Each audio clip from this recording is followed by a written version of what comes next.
Let's go next to our caller from the 415 area code. What's 415? Is that San Francisco? Yeah, that is San Francisco. I'm also a first-time voter, and I'm going to be voting in the 2020 primaries.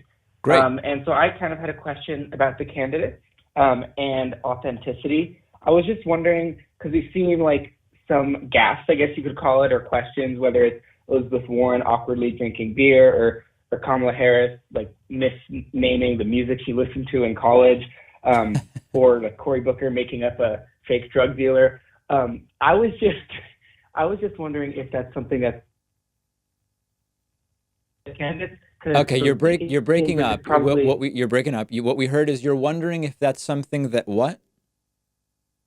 if it's something that's important to you in a candidate is Oh, authenticity. is it important to me? Yes. Listen, authenticity is important. All else being equal, I would rather a candidate where I believe that the public persona somewhat closely matches who that person really is. Is that ever the case? No. I mean, I try to be as authentic as possible on the David Pakman show. Am I my 100% authentic self on the show? No, it's a slightly there's some deviation from that, right? So I think number one, we should have reasonable expectations when people are running for president on a national stage.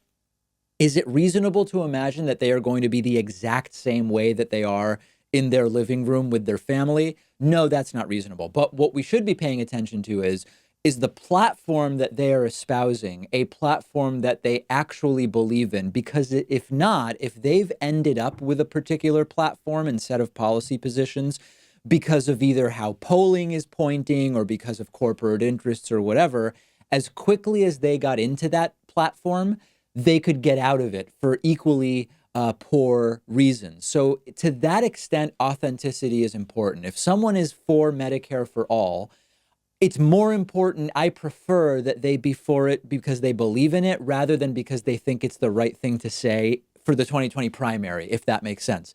Is something like awkwardly drinking beer or whatever going to change my opinion about a candidate as president? No, it's not. But I am going to consider how that might impact voters. How is that going to make them a target for Donald Trump, conceivably, or something like that? Right.